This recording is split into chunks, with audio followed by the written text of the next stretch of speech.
श्री राम जय जय राम। परम पूज्य गुरुदेव श्री नीव करौरी बाबा जी महाराज की लीलाएं यह विश्वास दिलाती हैं कि वे हमेशा अपने भक्तों के साथ खड़े रहते हैं और दूसरों की सेवा के लिए उन्हें बेहतर व्यक्ति बनने में मार्गदर्शन करते हैं। आज वे हमारे सामने शरीर रूप में मौजूद नहीं है, पर वो अब हमारे मन में है, पहले से ज्यादा करीब। जब भी हमें सहारे की जरूरत होती है, वे हमेशा हमारा संबल बनते हैं और हमारा मार्गदर्शन करते हैं। आज मैं बात करने जा रहा हूं अमेरिकन चिकित्सक डॉक्टर लैरी ब्रिलियंट के बारे में।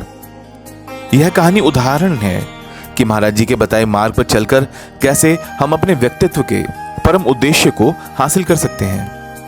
महाराज जी ने डॉक्टर ब्रिलियंट को सुब्रमण्यम और उनकी पत्नी एलिन को गिरिजा नाम दिया था।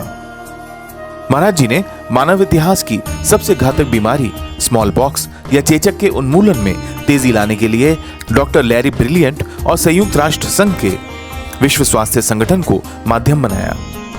चेचक महामारी से विश्व में पिछले 100 साल में लगभग 50 करोड़ यानी औसतन 50 लाख लोग प्रतिवर्ष मारे जा चुके थे। डॉक्टर लैरी ब्रिलियंट का जन्म अमेरिका के डेट्रॉइट शहर में 5 मई 1944 को हुआ था। उन्होंने मिशिगन विश्वविद्यालय से शिक्षा प्राप्त की। इसके बाद जब वे अमेरिकी सरकार की इच्छा के विरुद्ध 1959 में सैन फ्रांसिस्को में एक द्वीप पर रह रहे भारतीय और अन्य नागरिकों की मदद करने के लिए गए, उन्हें खासी प्रसिद्धि मिली। इसके चलते एक फिल्म कंपनी ने उन्हें एक हॉलीवुड मूवी मेडिसिन बॉल कारवां में डॉक्टर की भूमिका दी। इनाम के रूप में फिल्म कंपनी ने कलाकारों को भारत की यात्रा के लिए हवाई टिकट दिया, पर लैरी वह टिकट बेचकर कुछ साथियों के साथ बस से यूरोप होते हुए बांग्लादेश पहुंच गए, जो तब पूर्वी पाकिस्तान था। वहां उन लोगों ने एक ऐसे चक्रवात के पीड़ितों के लिए, जिसमें 5 लाख से अधिक लोग मारे गए थे, भोजन और दवा मुहैया कराने में मदद की। लेकिन गृह युद्ध छिड़ गया था और बांग्लादेश की सीमा बंद कर दी गई थी। इसलिए वे काठमांडू की ओर मुड़ गए, जहां उन्होंने अपनी बस छोड़ दी और अंततः नई दिल्ली की ओर चल पड़े। उनकी पत्नी ने डॉक्टर ब्रिलियंट को रामदास जी के आध्यात्मिक गुरु यानी महाराज जी से मिलने के लिए राजी कर लिया। यह बात सन 1970 की है। ट्रेन और पगडंडी से 17 घंटे की यात्रा करके डॉक्टर ब्रिलियंट और उनकी पत्नी आश्रम पहुंचे।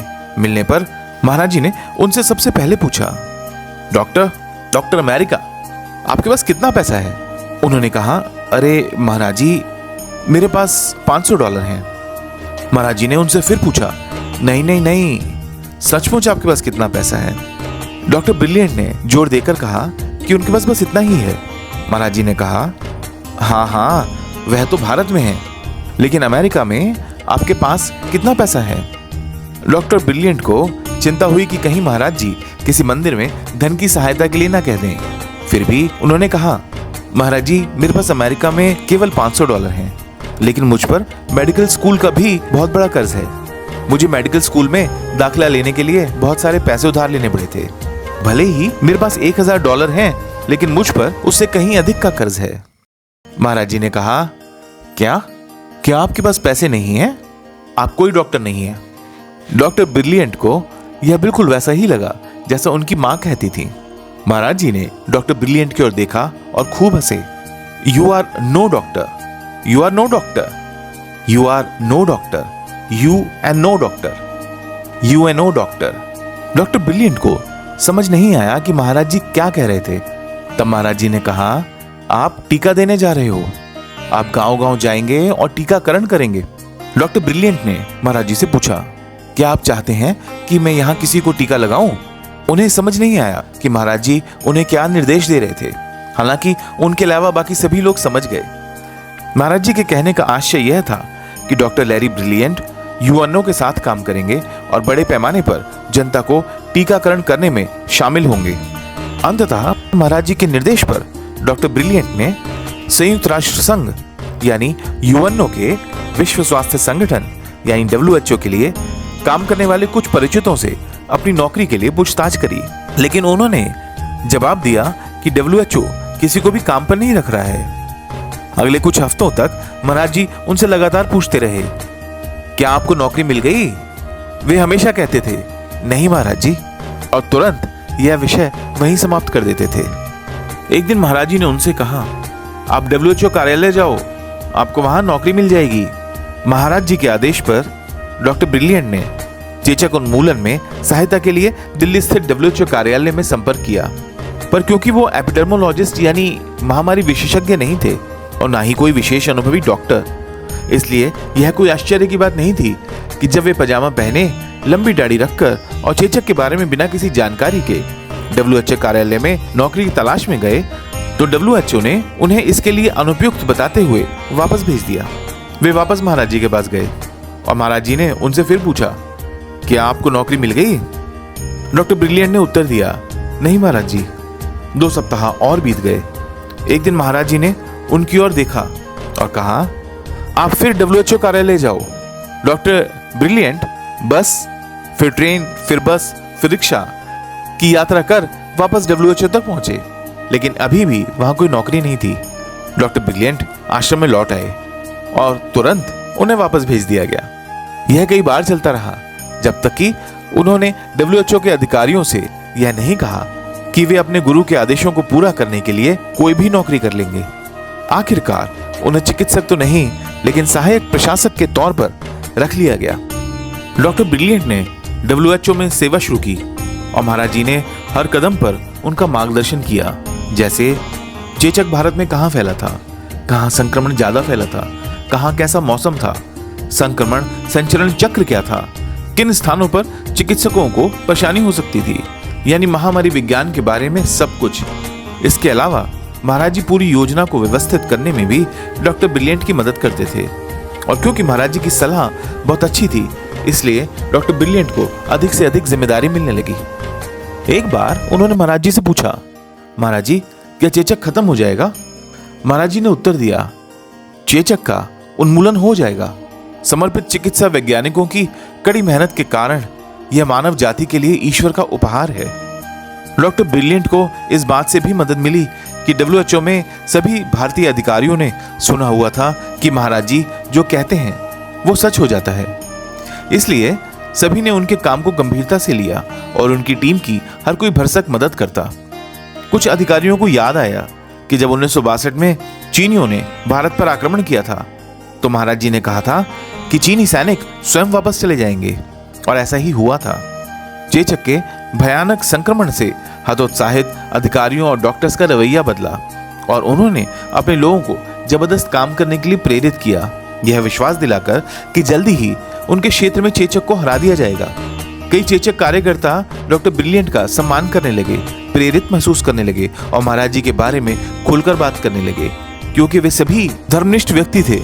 इसका प्रभाव यह हुआ कि यद्यपि डॉक्टर ब्रिलियंट चेचक या संयुक्त राष्ट्र प्रणाली के बारे में बहुत कम जानते थे, फिर भी जब भी उन्हें किसी कठिन क्षेत्र में भेजा जाता, यह महाराज जी का ही आशीर्वाद था कि वहां से चेचक गायब हो जाती। कस्बों के बाद कस्बों में, जिलों के बाद जिलों में या किसी दूर दराज के हिस्सों में जो उस समय भारत में सबसे ज्यादा भयानक महामारी का सामना कर रहे थे, लगभग हर कोई महाराज जी को जानता था। और जब उन्हें पता चलता कि उन्होंने कहा था कि चेचक को खत्म कर दिया जाएगा, तो उन्होंने सहयोग किया। अपने पहले के संदेह के बावजूद सुदूर और दुर्गम स्थानों में एक जबरदस्त अभियान चलाया। WHO के अंदर भी लोग डॉक्टर ब्रिलियंट से महाराज जी के बारे में पूछने लगे। उनकी फ्रांसीसी बॉस डॉक्टर निकोल ग्रासेट जानती थी कि महाराज जी ने किसी तरह उन्हें डॉक्टर ब्रिलियंट को नौकरी पर रखने के लिए प्रभावित किया था।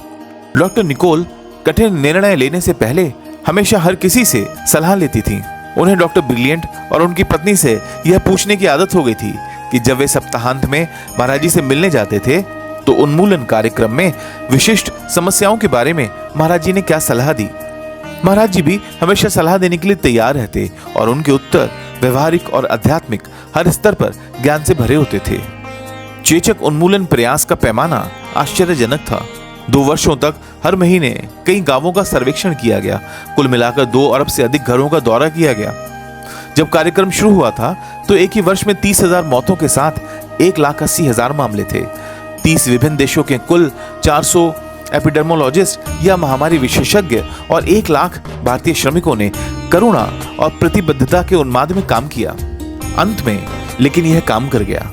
पूरे भारत में चेचक पर विजय पाने में केवल 2 साल का गहन प्रयास लगा।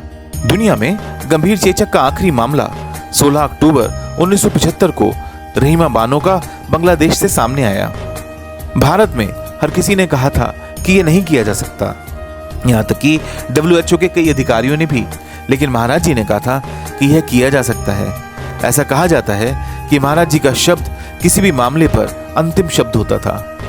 महाराज जी के यह कहने के तुरंत बाद कि इस दुनिया से चेचक का उन्मूलन हो जाएगा, चेचक वास्तव में गायब हो गई। इस अवसर पर एक विशेष पोस्टकार्ड जारी किया गया। हालांकि महाराज जी ने अपने सपना साकार होने से पहले ही 11 सितंबर 1973 को अपनी मानव देह का त्याग कर दिया था। चेचक महामारी पर विजय के उपरांत डॉक्टर ब्रिलियंट ने परोपकार को ही अपने जीवन का उद्देश्य बना लिया। उन्होंने सेवा फाउंडेशन की स्थापना कर चीन, Nepal, Bharat, Bangladesh, Cambodia, Tanzania, Ethiopia और ग्वाटेमाला में 30 लाख नेत्र दिव्यांगों को आंखों की रोशनी लौटाने, भारत व श्रीलंका में पोलियो उन्मूलन, सुनामी प्रभावितों की मदद जैसे दर्जनों जनहित के अभियान चलाए। भारत के मदुरई में अरविंद नेत्र अस्पताल की स्थापना में उनका विशेष योगदान रहा। डॉक्टर लैरी ब्रिलियंट वर्तमान में बोर्ड ऑफ एंडिंग पेंडेमिक्स के चेयरमैन के रूप में काम करते हैं। उनके कार्यों से प्रभावित होकर गूगल ने उन्हें अपना संस्थापक कार्यकारी निदेशक नियुक्त किया। जलवायु परिवर्तन, महामारी, जल सुरक्षा के लिए ईबे के संस्थापक जेफ स्कॉल ने उन्हें स्कॉल ग्लोबल थ्रेट्स फंड का CEO बनाया। मिशिगन विश्वविद्यालय ने उन्हें अंतर्राष्ट्रीय स्वास्थ्य का प्रोफेसर नियुक्त किया और वो salesforce.org, द सेवा फाउंडेशन और धर्मा प्लेटफॉर्म के बोर्ड में भी हैं। मुझे यकीन है कि परम पूज्य गुरुदेव श्रीनीप करोली बाबा जी महाराज की प्रेरणा से उनके भक्त एलेना और डॉक्टर लैरी ब्रिलियंट की चेचक के खिलाफ सफल लड़ाई, जो मानव जाति के लिए वरदान साबित हुई, ने आपको भी अभिभूत किया होगा। परम पूज्य गुरुदेव श्रीनीप करोली बाबा जी महाराज की लीलाएं, अनन्य भक्तों के अनुभव और पवित्र मंदिर और आश्रमों के बारे में हम निरंतर बात करते रहेंगे। महाराज जी सदैव हम सभी की जीवन नैया के सारथी बने रहें, इसी आशा और विश्वास के साथ आज की बात यहीं समाप्त करता हूँ। मिलते हैं अगले वीडियो में एक और अनन्य भक्त के दिलचस्प अनुभव के साथ। जय महाराज जी।